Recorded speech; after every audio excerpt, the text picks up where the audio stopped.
الفاظ کی اپنی ہی ایک دنیا ہوتی ہے. ہر لفظ اپنی ذمہ داری نبھاتا ہے. کچھ لفظ حکومت کرتے ہیں، کچھ غلامی. کچھ لفظ حفاظت کرتے ہیں اور کچھ وار. ہر لفظ کا اپنا ایک مکمل وجود ہوتا ہے.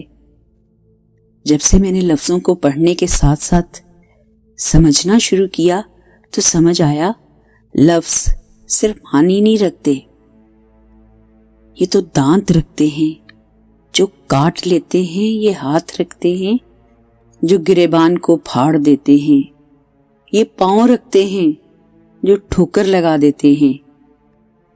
اور ان لفظوں کے ہاتھوں میں لہجے کا اسلحہ تھما دیا جائے تو یہ وجود کو چھلنی کرنے پر بھی قدرت رکھتے ہیں.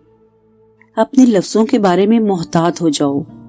انہیں ادا کرنے سے پہلے سوچ لو کہ یہ کسی کے وجود کو سمیٹیں گے یا کرچی کرچی بکھیر دیں گے، کیونکہ یہ تمہاری ادائیگی کے غلام ہیں اور تم ان کے بادشاہ.